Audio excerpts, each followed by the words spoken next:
Imaginez un peu, nous sommes en 1800 quelque chose. Pas d'iPhone, pas même un bon vieux Nokia. Les gens se déplaçaient à pied, à cheval ou entassés dans des calèches nauséabondes. Les voyages étaient lents, malodorants, et les heures de pointe impliquaient des troupeaux de moutons. Mais l'humanité ne se satisfaisait pas de ces modes de transport primitifs. Nous avions conquis les mers et lorgnions le ciel. Le rêve d'un engin personnel et mécanique pour conquérir la Terre était en train de naître. Vous vous dites peut-être, qu'y a-t-il de si génial dans les voitures ? Elles polluent, elles sont bruyantes et les créneaux, c'est un cauchemar. Mais l'amour, comme on dit, est aveugle. La voiture est bien plus qu'un tas de ferraille. C'est la liberté sur 4 roues, l'appel de la route et le frisson de l'accélération devant un cycliste. Mais avant de nous plonger dans tout cela, revenons au point de départ de cette folle aventure.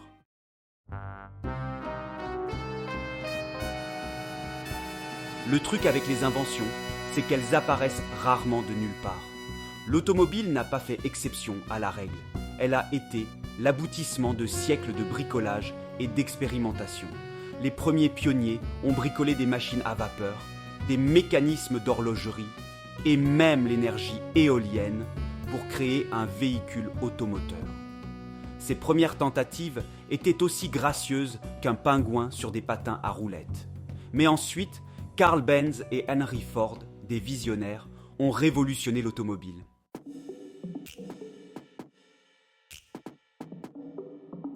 Avant les grands noms, rendons hommage aux héros méconnus. Nicolas Joseph Cugnot, un officier de l'armée française, a construit un engin monstrueux à 3 roues, propulsé par la vapeur en 1769. Imaginez cette chose en train de rouler, crachant de la fumée et effrayant les chevaux. Ce n'était pas vraiment une promenade de santé. Elle s'est écrasée contre un mur dès sa première sortie. Puis, il y a eu François Isaac de Rivaz, un inventeur suisse qui a créé un véhicule propulsé par combustion interne. Son engin utilisait un mélange d'hydrogène et d'oxygène pour créer une explosion, propulsant le véhicule vers l'avant.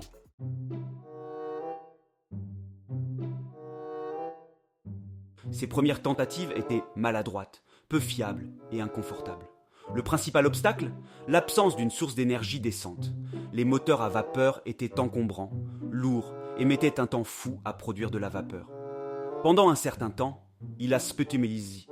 Il semblait que l'automobile ne serait qu'une mode passagère. Mais le rêve refusait de mourir. Les inventeurs ont continué à travailler d'arrache-pied, convaincus qu'ils allaient percer le mystère et libérer tout le potentiel de l'automobile.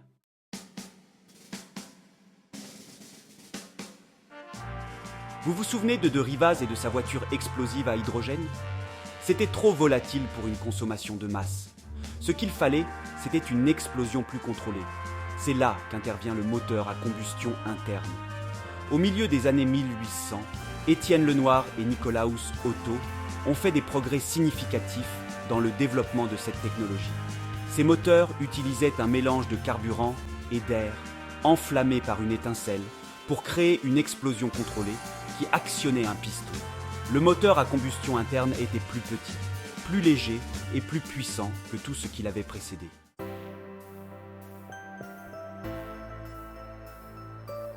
Notre histoire nous emmène maintenant en Allemagne, où Carl Benz était occupé à bricoler dans son atelier. Né en 1844, Carl était fasciné par les machines dès son plus jeune âge. Il a étudié le génie mécanique et a créé sa propre entreprise d'ingénierie à 27 ans. Mais Carl avait de plus grandes ambitions que de simplement réparer des bicyclettes. Il avait la vision d'un véhicule automoteur qui allait révolutionner le transport. Le problème, c'est que la plupart des gens à l'époque pensaient que ces idées étaient folles.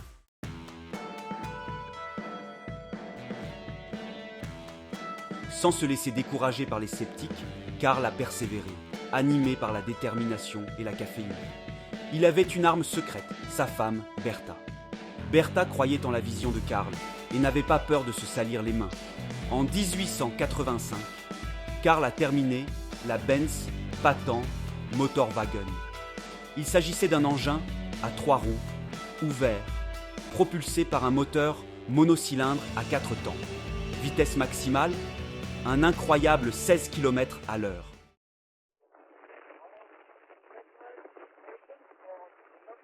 Inventer la première automobile pratique au monde n'a pas suffi à assurer la place de Karl dans l'histoire.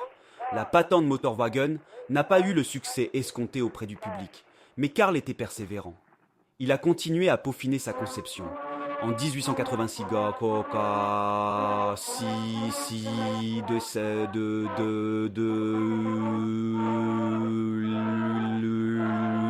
il obtient un brevet pour sa création. Cependant, c'est Bertha qui a véritablement prouvé le potentiel de l'invention de Karl. En 1888, elle a parcouru 106 km à bord de la patente Motorwagen de Mannheim à Pforzheim.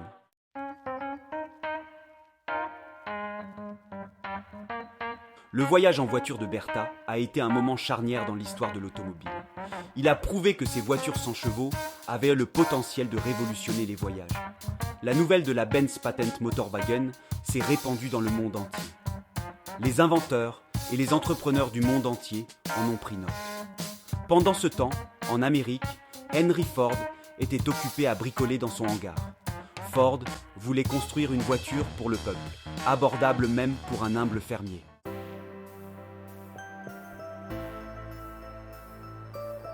Henry Ford n'est pas né avec une clé à molette en argent dans la main.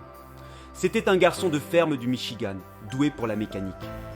En 1896, Ford a terminé sa première automobile réussie, le quadricycle.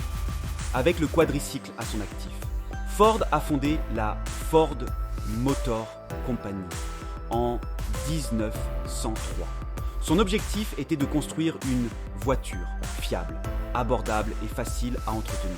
En d'autres termes, le contraire de ce que faisaient la plupart des constructeurs européens à l'époque.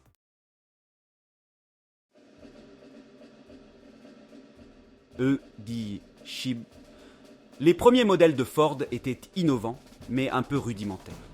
Puis vint l'élément qui a tout changé, le modèle T. Introduit en 1908, le modèle T était simple, robuste et abordable. La devise de Ford était la suivante. Tout client peut avoir une voiture peinte de la couleur qu'il souhaite, pourvu qu'elle soit noire. Pour réduire les coûts, Ford a mis en place la chaîne de montage. Cette division du travail a permis à Ford de produire des voitures à un rythme sans précédent. À son apogée, l'usine Ford produisait un nouveau modèle T toutes les 93 minutes.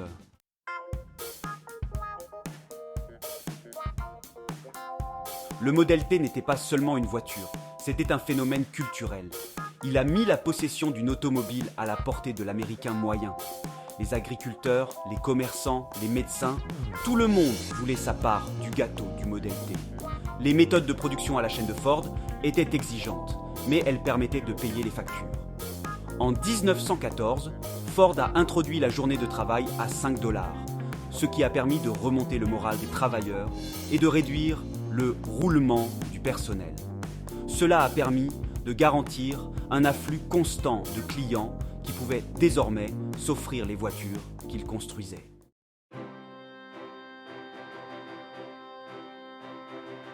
Avec le modèle T dominant le paysage américain, la route s'ouvrait à tous. Les familles partaient explorer l'Amérique dans leur Tin Lizzy. Les routes ont été goudronnées et améliorées pour accueillir le nombre croissant d'automobiles. Des restaurants routiers, des motels et des stations-service ont vu le jour le long de ces artères nouvellement asphaltées. L'automobile a transformé non seulement les voyages, mais aussi la façon dont les gens vivaient et travaillaient. Les banlieues sont beaux, messieurs.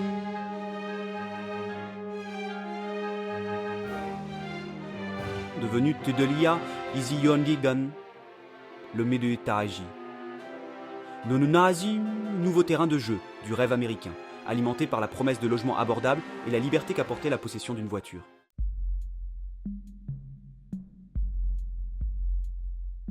De la nouveauté à la nécessité. Au cours du XXe siècle, l'automobile a évolué à un rythme effréné. Les voitures sont devenues plus rapides, plus élégantes et plus puissantes, reflétant à la fois les progrès technologiques rapides et l'évolution des goûts des consommateurs. Ne se contentant plus d'un moyen de transport de base, les gens voulaient des voitures qui reflètent leur personnalité, leurs aspirations et leur désir de se démarquer. L'automobile n'était plus seulement une machine, c'était une déclaration, un symbole de liberté, de statut social et de l'esprit d'innovation américain. Mais l'essor de l'automobile n'a pas été sans inconvénients. Les embouteillages, autrefois un problème limité aux grandes villes, ont commencé à se répandre comme une mauvaise herbe. Les accidents, autrefois rares, sont devenus une triste réalité. Et l'impact environnemental de millions de voitures rejetant des gaz d'échappement dans l'atmosphère était impossible à ignorer. Pourtant, malgré ces difficultés, l'histoire d'amour avec l'automobile a continué de s'épanouir. Des voitures de sport élégantes qui promettaient vitesse et sensations fortes, aux SUV robustes capables de conquérir tous les terrains, l'automobile est devenue un élément indispensable de la vie moderne, pour le meilleur ou pour le pire.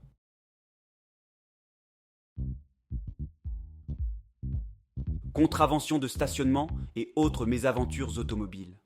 Nous avons parlé des triomphes, des innovations, de l'audace des pionniers de l'automobile. Mais soyons honnêtes, là où il y a des voitures, il y a forcément des éraflures, des incidents et des accrochages occasionnels. Même les esprits les plus brillants de l'histoire de l'automobile ont eu leur lot de gaffes. Prenez Nicolas-Joseph Cugnot, par exemple, le type qui a construit cet engin monstrueux à vapeur. Comme si le fait de s'écraser contre un mur lors de son premier voyage n'était pas assez grave, la légende veut que la création de Cugnot ait été à l'origine de ce que l'on pourrait considérer comme la première contravention pour excès de vitesse de l'histoire. Il est permis de douter de la véracité de cette histoire. Après tout, les limitations de vitesse n'existaient pas vraiment au XVIIIe siècle. Mais on ne peut s'empêcher d'imaginer le regard de l'agent de police local lorsque ce mastodonte d'invention est passé en trombe, effrayant probablement tous ceux qui se trouvaient sur son passage. Et il n'y a pas que les premiers prototypes qui ont connu leur moment de gloire automobile. Même la puissante Ford T, la voiture qui a mis l'Amérique sur roue, n'a pas échappé à quelques incidents de parcours. Une anecdote particulièrement amusante concerne un propriétaire de Ford T qui, frustré par l'incapacité de sa voiture à gravir une colline escarpée, a décidé de prendre les choses en main, littéralement.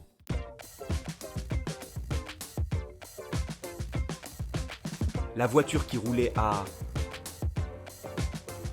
l'alcool de contrebande. Ce type débrouillard et un peu déjanté a bricolé un système de cordes et de poulies, transformant ainsi sa Ford T en une sorte d'ascenseur de fortune. Avec l'aide de quelques amis costauds, il a hissé la voiture en Hatimoli. Dukuli, Dukun, Kuli, Dukin, Dun.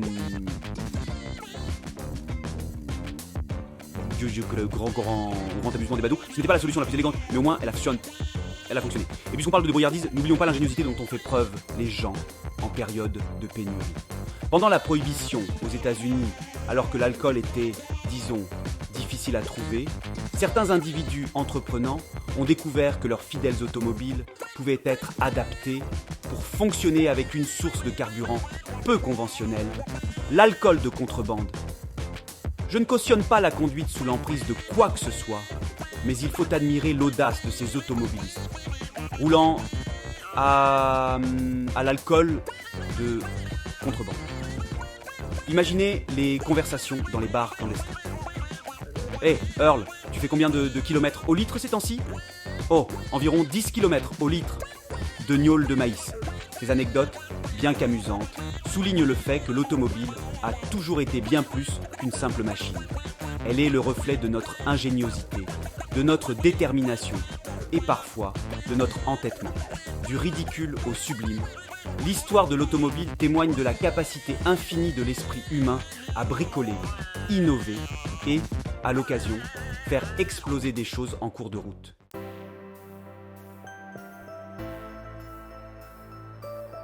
La route à suivre, attention, spoiler, elle est encore en construction. Voilà, vous savez tout.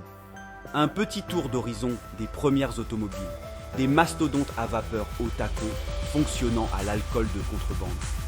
Qui aurait cru qu'un engin bruyant deviendrait la pierre angulaire de l'industrie et la vedette d'Hollywood ? Mais une chose reste constante, notre fascination sans borne pour ces merveilles mécaniques. Voitures électriques, véhicules autonomes, voitures 20 CP. Besundi tu ala papa ici. Shemai. Harugo tu so sho. Je utilise shit lilan de Aruchi. Sauf les cotisés. Mulanda, absolument comment tu me dis,